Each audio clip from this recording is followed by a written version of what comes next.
เจ้ามีเพียงหนึ่งเทคนิคเจ้าก็สามารถสร้างกำไรจากตลาด BX Trade ได้เนาะคือกับค่อยเองเนาะค่อยมีเพียงหนึ่งเทคนิคเท่านั้นในคลิปวิดีโอนี้เดี๋ยวค่อยจะมาแบ่งปันให้กับ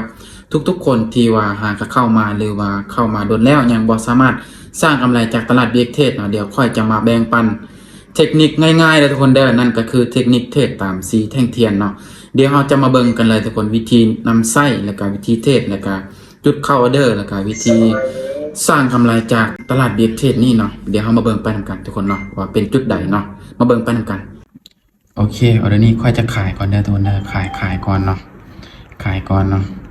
ย้อนอย่างจริงว่ากดขายทุกคนอยากรู้บ่ว่าก่อนที่ว่าค่อยจะเทรดตามเทคนิคนี้นี่ค่อยได้เบิ่งตลาดแบบใดไผที่ว่าอยากรู้เนาะมีแต่ว่าคอมเมนต์ว่าอยากรู้เด้อเนาะเดี๋ยวค่อยจะมาตอบเนาะไผที่ว่าได้อยู่ใส่งานของค่อยเนาะหรือว่าอยู่ในกลุ่มของค่อยเนาะผู้นั้นจะรู้ดีว่าค่อยกดขายย้อนหยังและค่อยสังเกตเบิ่งตลาดแบบใดจึงเทรดตามเทคนิคเทรดตามสีแท่งเทียนนี้ได้เนาะโอเคเอาอันนี้ก็เว้นไปเนาะไผที่ว่าอยากเรียนเนาะมีแต่ว่าคอมเมนต์มาเลยนะทุกคนเด้อเดี๋ยวค่อยจะดึงเข้ากลุ่มสอนของค่อยเนาะมีแต่ว่าวันที่10เนาะค่อยจะมาสอนในคอร์สตัวนี้เนาะหรือว่าบทเรียนเทรดตามสีแท่งเทียนเนาะมีครบเลยเนาะก่อนที่ว่าเราจะเทรดตามสีแท่งเทียนนี่เนาะหรือว่าเทคนิคเทรดตามสีแท่งเทียนนี่เนาะเราควรเบิ่งตลาดแบบใดก่อนเนาะเราจึงสามารถเทรดได้เนาะออเดอร์นี้ค่อยได้กดขายไปอีกเด้อทุกคนเด้อเนาะออเดอร์นี้ค่อยได้กดขายไปอีก3ออเดอร์เนาะเมื่อกี้นี่กวินเนาะ3ออเดอร์ค่อยได้กดขายเนาะมาเบิ่งไปนำกันทุกคนออเดอร์นี้ว่ามันสิลงเฮาได้บ่เนาะลงมาหลายแล้วเนาะตามที่ค่อยได้สังเกตเบิ่งเนาะมันมีโอกาสที่ว่าจะพักโตแต่มีโอกาสที่ว่าจะลงหลายคือกันเด้อทุกคนเด้อเนาะค่อยมั่นใจเนาะออเดอร์นี้เนาะมั่นใจจะได้ก็ต้องปิดเป็นแดงได้เนาะเพราะว่าค่อยคิดว่ามันน่าจะขึ้นไปได้แต่ว่าตามที่บทเรียนของค่อยลงมาได้เนาะเห็นบ่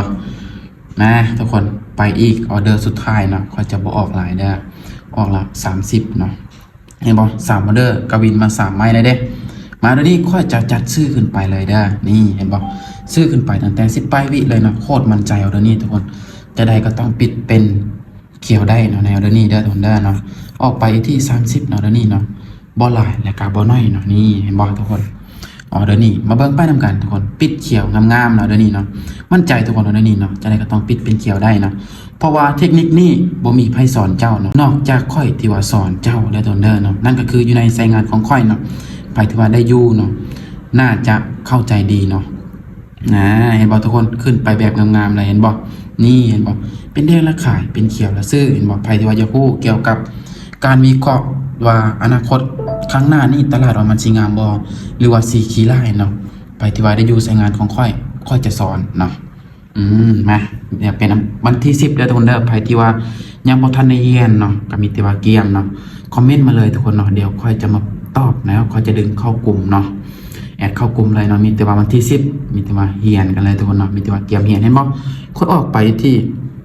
กดขาย3ออเดอร์ติดเลยเห็นบ่วินเห็นบ่แล้วก็กดขายอีก3ออเดอร์ติดแล้วก็วินเห็นบ่กดซื้อเห็นบ่วินเห็นบ่ในจุดนี้เห็นบ่จุดนี้ค่อยกดขายวินเห็นบ่จุดนี้ค่อยกดขายวินเห็นบ่จุดนี้ค่อยกดซื้อวินเห็นบ่นี่ส่งตลาดงามเห็นบ่ในการสังเกตของค่อยเนาะไผที่ว่าอยากเรียนรู้ให้มันเลิกกว่านี้เนาะมีแต่ว่าวันที่10เจอกันทุกคนเนาะในคอร์สนี้เนาะเทคนิคเดียวสามารถสร้างเงินล้านให้เจ้าได้เนาะห้ามพลาดทุกคน